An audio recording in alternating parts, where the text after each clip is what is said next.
Hello, my name is Ian St John, and it gives me great pleasure to welcome you to this latest in my series of St John's Pipecasts. The title of my talk today is The Kashmir Question in Historical Perspective. It is the Kashmir dispute, wrote Richard Simmons, which has poisoned every aspect of Indo-Pakistan relations. Now, Richard Simmons, who I had the pleasure to meet in Oxford in the 1990s, wrote those words in his 1950 book, The Making of Pakistan. But really there's not been any year in the intervening 70 years in which some such similar sentiment might not have been expressed. History is, it seems, about continuity as well as change.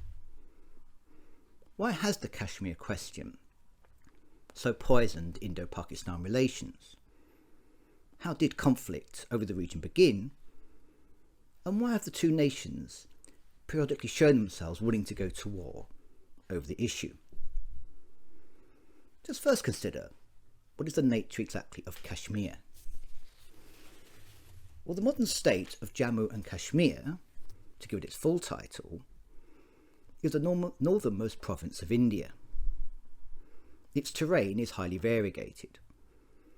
On the one hand, the great Himalayan mountain range runs across northern and central Kashmir, with heights ranging from 15,000 feet to the over 26,000 feet of Mount Nanga Parbat.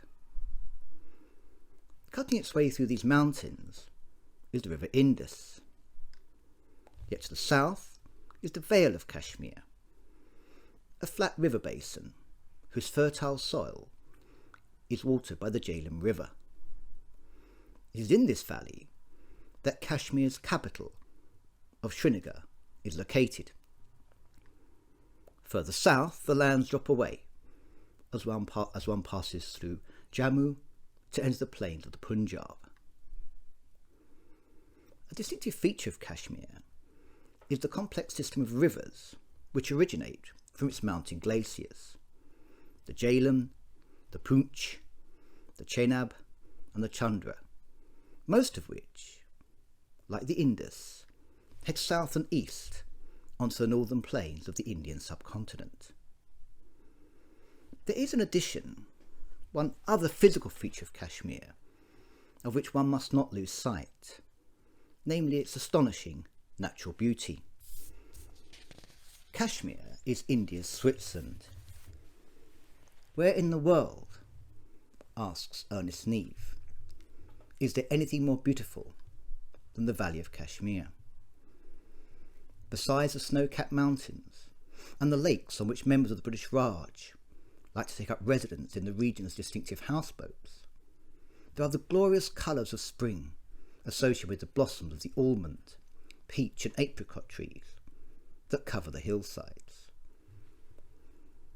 Kashmir is such a beautiful country, observed C. Bruce in 1915, that one exclaims, surely the tales of fair Kashmir can be only fairy tales of good kings and happy prosperous people.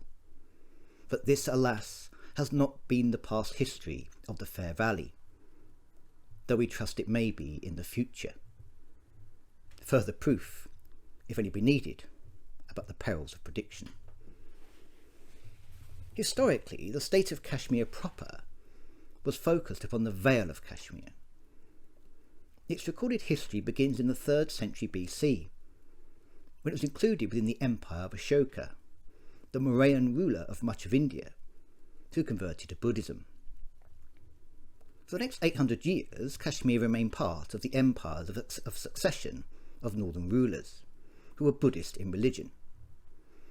However, by the 600s AD, Buddhism was a spent force in India, being gradually subsumed in the accommodating embrace of Hinduism, and Kashmir emerged as an independent state ruled by Hindu kings. The character of the government swung widely, according to the personality of each particular king, though a general theme were the high levels of taxation, which ensured that, despite the area's fertility, its inhabitants remained poor. It was during this period that the Kashmiri Pundits established their enduring reputation for Sanskrit learning. In 1339, Hindu rule came unexpectedly to an end.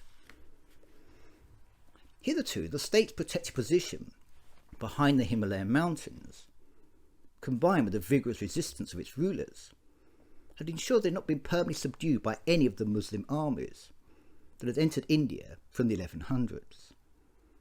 However, the then King Rinchana was overthrown by his Muslim chief minister, Shah Mir, who married the dead king's widow and proclaimed himself king.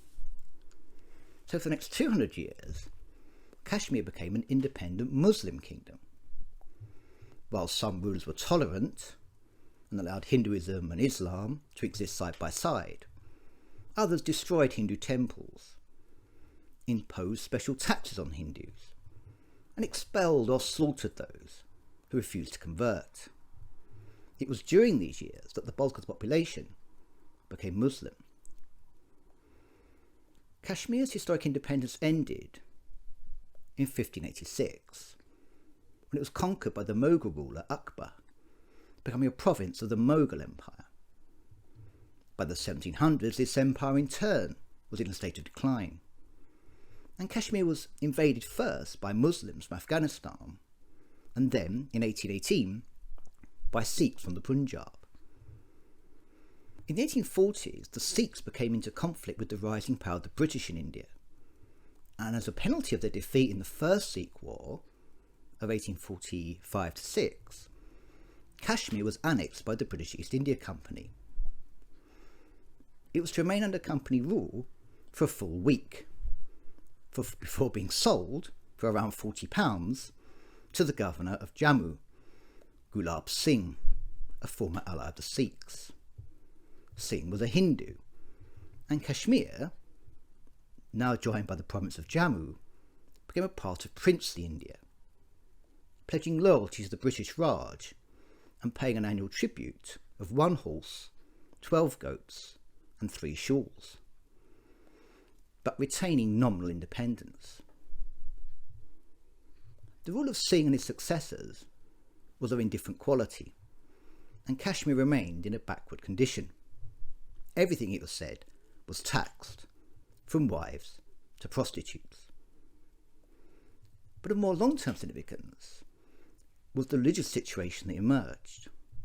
While the Maharaja and the leading inhabitants of the towns were Hindu, the majority of the population, and nearly all the village people, were Muslims.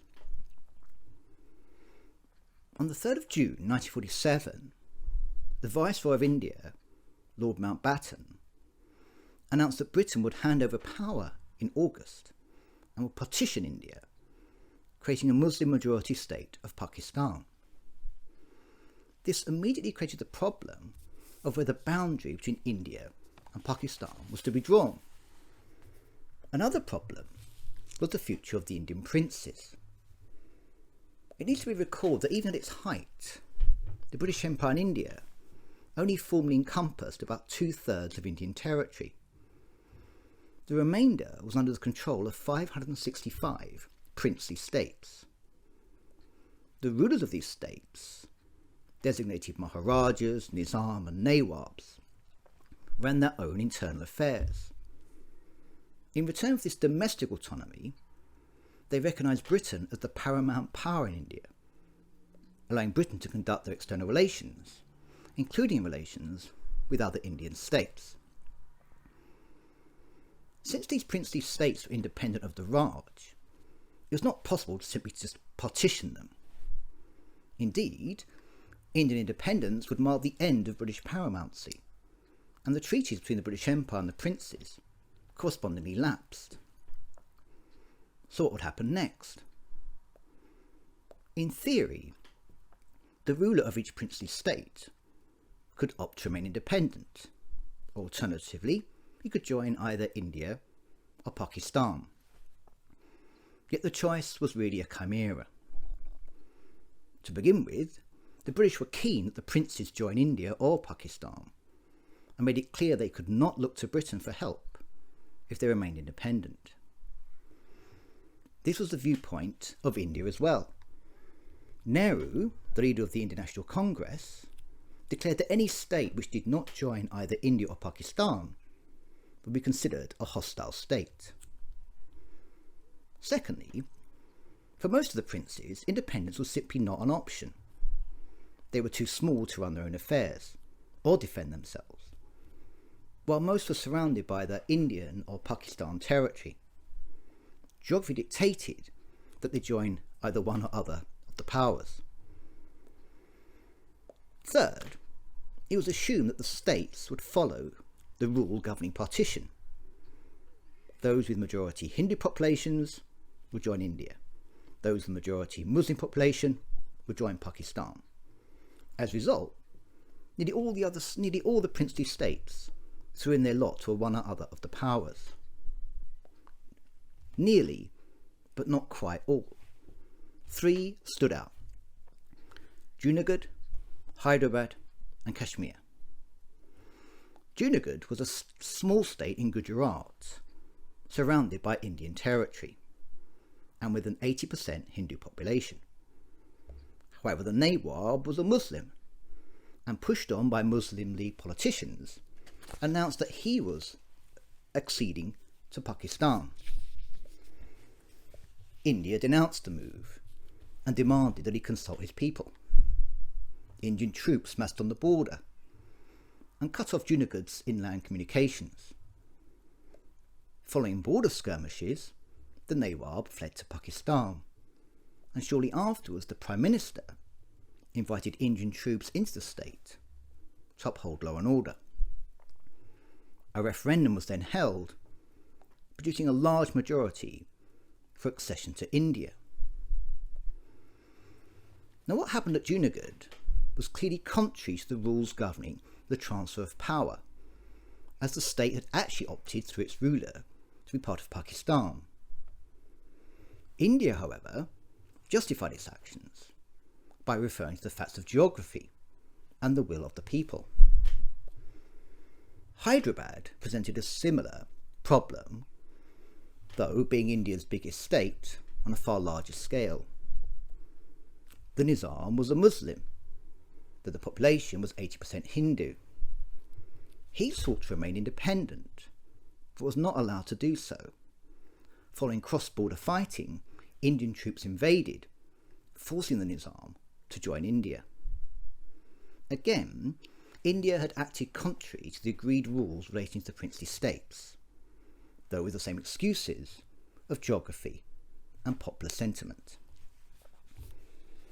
Now this brings us to the case of Kashmir. The Maharaja of Kashmir was a Hindu, yet of his 4 million inhabitants, about 70% were Muslim. The precedents of Junagadh and Hyderabad suggested that Kashmir would join Pakistan, since its population was indeed mainly Muslim. However, 3 factors complicated the situation. First, Kashmir shared a common border with both India and Pakistan. Even so, its rail, road and water communications, as well as its economic links, were much stronger with Pakistan. There was only one poor quality road between Kashmir and India. Second, the Muslims in Kashmir were divided. Though many, represented by the Muslim Conference, wanted union with Pakistan, an important group, led by the National Conference, and including Kashmir's most prominent Muslim politician, Sheikh Abdullah, had strong links with the Indian National Congress. It was impossible to say with certainty what was the majority Muslim viewpoint. Third, Nehru, the Congress leader, was descended from Hindu Kashmiri Brahmins and was a close friend of Sheikh Abdullah. He wrote in 1948 of his intense personal attachment to Kashmir. Kashmir, he wrote, affects me in a peculiar way. It is a kind of mild intoxication, like music sometimes, or the company of a beloved person. is not just the beauty of the scene, but even more is the very air of Kashmir, which has something mysterious and compelling about it. The Maharaja then faced an invidious choice. If he joined Pakistan, he would, as a Hindu, have to abdicate. Alternatively, he could go against his Muslim majority population and join India.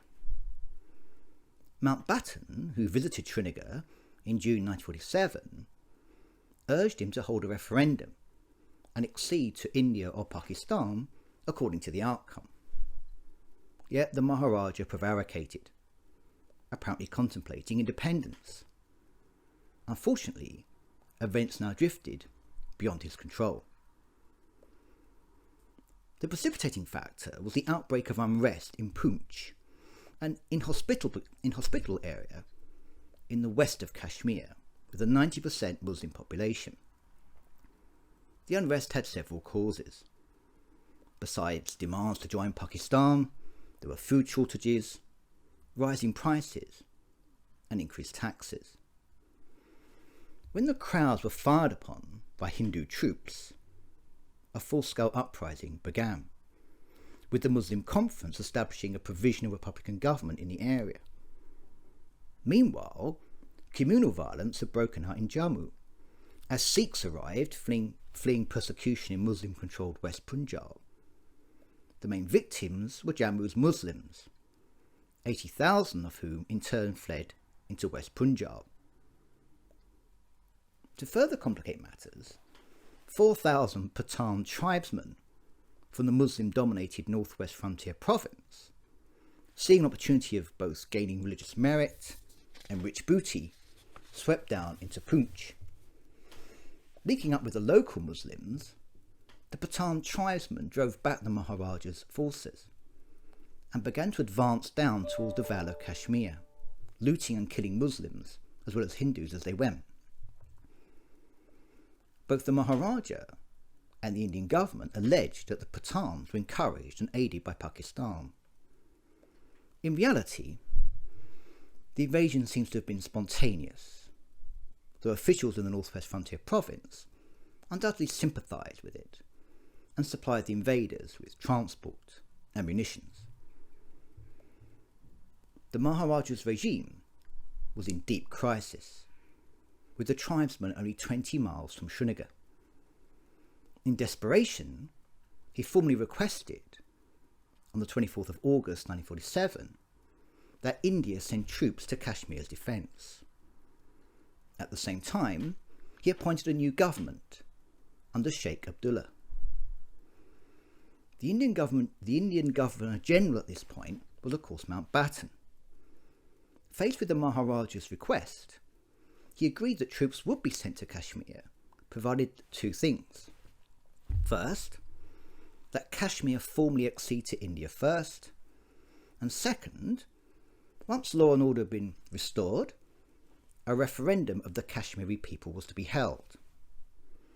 These terms were accepted by the Maharaja, and Kashmir joined the Indian Union on the 26th of August 1947.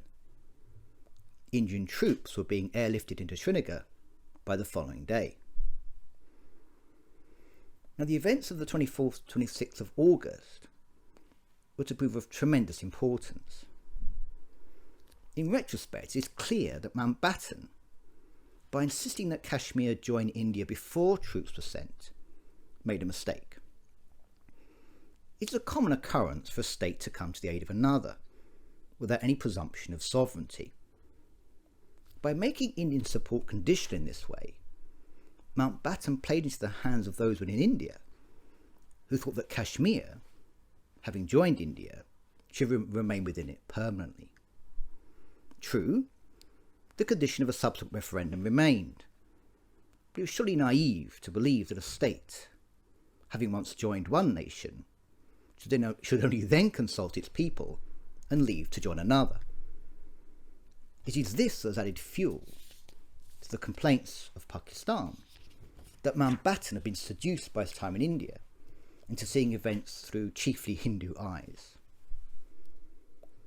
Militarily, the Indian mission to Kashmir was a success, as the Patani tribesmen were pushed back from Srinagar towards Uri. However, by the end of November, a stalemate had developed, as the increasingly well-armed and well-trained tribesmen, now numbering up to 10,000, and calling themselves Azad Kashmir, or Free Kashmir, resisted the Indian army in the mountains. While the fighting proceeded, diplomacy continued its unpromising course. Although Nehru said that India had no desire to permanently occupy Kashmir and would hold a referendum on accession, the Pakistan government was unimpressed.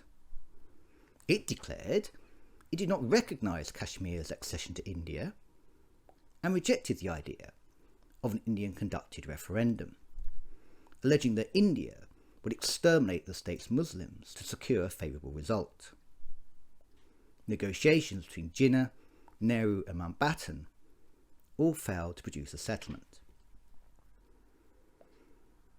It was at this point, in January 1948, that the Indian government, at the urging of Mountbatten, appealed to the fledgling United Nations, complaining that Pakistan had assisted the tribesmen in violating Indian sovereignty.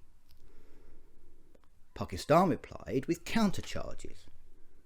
India had usurped Pakistan's sovereignty in Junagadh and had acquired Kashmir through fraud and violence. From the Indian perspective, the appeal to the United Nations did little good. They presented their case in a clumsy and unthreatening way. More importantly, by bringing the dispute before the United Nations, great power politics came into play. The United States, increasingly anti-communist, was suspicious of the Congress Party's pro-socialist sympathies and regarded Pakistan as a staunchly anti-communist state, an important factor given the Soviet border was within only a few miles of Kashmir. The Security Council refused to come down on either side and passed Resolution 47, calling upon Pakistan to withdraw its nationals and tribesmen from the state and for a reduction in India's forces. A referendum was to be held, conducted by a United Nations administrator, with Kashmiris being given the choice of either joining India or Pakistan. Significantly, they were not allowed the option of independence. To oversee this whole process, the United Nations Commission was to travel to the area. Unfortunately, this diplomatic settlement was frustrated by events on the ground. In the spring, the Indians launched a fresh offensive against the Free Kashmir forces, and Pakistan, alarmed at the prospect of their defeat, sent regular forces into Kashmir. For the first time, India and Pakistan were at war. The armies of both India and Pakistan were still commanded by British officers, and these now found themselves in the anomalous position of fighting each other. Only in January 1949 did the United Nations Commission succeed in negotiating a ceasefire. It was intended that this cessation of hostilities would be followed by a demilitarisation of Kashmir and a referendum. This never happened. Neither Pakistan or India was prepared to withdraw their armed forces, and the ceasefire line became a de facto border, referred to as the line of control, monitored ever since by United Nations observers. Thus, by the end of the first phase of the Indo-Pakistan conflict, the state of Jammu and Kashmir remained formally within the Indian Union. Yet, it had not survived intact, having lost power over slightly more than half its original area. Poonch and western Jammu was under the occupation of Free Kashmir forces controlled by Pakistan. In addition, a separate military-led uprising had occurred in the Gilgit region of North Kashmir, and this region, known as the Northern Areas, had nominally given its allegiance to Pakistan, though it was then, and has remained, effectively autonomous. This, by and large, is the situation within Kashmir today. It remains to be considered, why have the two states asserted their respective claims to Kashmir so tenaciously? First of all, there are strategic factors. Kashmir is strategically important to both nations. To begin with, it occupies the crossroads of several major powers. It shares in the east a disputed border with China, which has itself annexed about 42,000 square kilometres of Kashmiri territory, while in the north it abuts into Afghanistan and is within a few miles of the former Soviet province of Tajikistan. From the proximity of these great states follows an important fact. Neither Pakistan nor India will countenance genuine independence for Kashmir. Surrounded and landlocked, Kashmir, it is thought, will be subject to externally influenced struggles for power and would fall under de facto control of one or other of the great powers. However unsatisfactory, a partition Kashmir provides an insurance against such an eventuality. Second, as we've observed, several of the subcontinent's major rivers originate within or pass through Kashmir. On the base of these rivers, the British built an extensive canal network which irrigated the plains of the Punjab. With partition and Kashmir's decision to join India, most of the water supplies on which Pakistan's agriculture depended therefore originated in Indian territory. The threat to Pakistan's viability was obvious, and in the 1947-49 conflict, the water supply to Pakistan's Dipala Canal was indeed temporarily cut off. This water supply issue was a major factor in the initial phase of the Kashmir conflict, and although its importance has subsequently declined with additional canal construction and the Indus Waters Treaty of 1960, it remains a concern for Pakistan especially. Secondly, beyond strategic factors are symbolic ones. For both powers, Kashmir's fate has acquired a tremendous psychological importance. The self-identity of both nations is involved, though in different ways. Jinnah's case for partition rested on the assertion that India's Muslims were a separate nation, and that all Muslim majority areas were by definition constituents of that nation. The K in Pakistan itself stood for Kashmir. The fact, therefore, that Kashmir was not included in Pakistan represented a threat to the ideological basis of Pakistan's existence.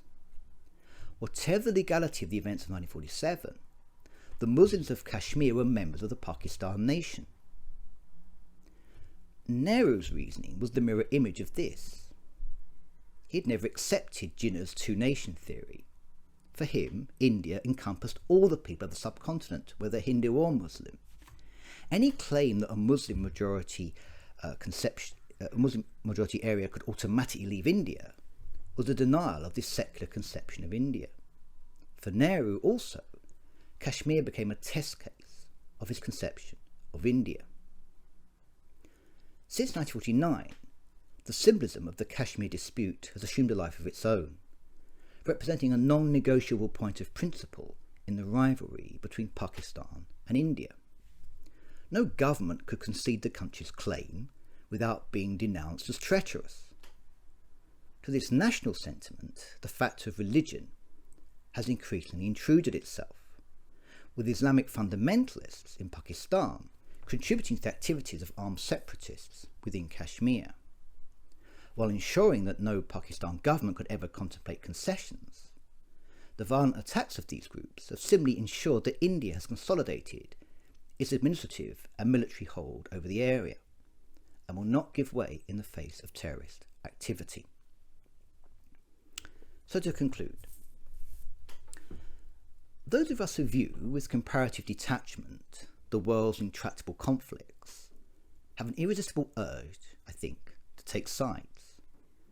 Whether it's the struggles between the Israeli and the Palestinians, Serbs and Kosovan Muslims, Tamils and Sinhalese in Sri Lanka, Russians and Chechens, or Russians and Ukrainians, or Catholic Irish and Protestant Irish, we most of us categorise the combatants into good guys and bad guys, and often perhaps our analysis stops there. This propensity to imbue conflicts with moral meaning tells us, I think, more about ourselves and the conflicts themselves. And there's little to be gained, I think, by raking over the embers of the Kashmir conflict in the search for original sin. Any attempt to do so simply sends one running in circles. Kashmir had, in 1947, a majority Muslim population, but it had been Hindu, and the precise wishes of the Muslims themselves are not certain. The Maharaja had the right to decide the destiny of his state, but his dynasty had ruled Kashmir for only a century, and even then had bought it from a conquering power which had itself defeated another conquering power. India claimed that the Maharaja could choose to accede to the Indian Union, but then India did not allow the same right to the rulers of Junagadh or Hyderabad this privilege. A referendum of the people of Kashmir should have been held, but neither power will allow Kashmiris the option of independence. And in any case, could a referendum today, after 70 years of Muslim-Hindu violence, be a fair reflection of opinion? And so on. What the history of 1947-9 does show is that whatever the theoretical status of Kashmir, it was partitioned. The process may have been unfair, illegal and ad hoc, but the division, having existed for 70 years, has as much claim to be a fact of the situation as any other. If an observer is allowed to hazard a suggestion, it would be, I think, that the partition should be formalised, with the present line of control becoming an official boundary. Both sides would have to abandon claims to the territory of the other, and would have to pledge to stop their citizens crossing the border. The whole treaty being overseen by United Nations observers, with the power to call upon international sanctions against any power found in breach of the agreement. Thank you.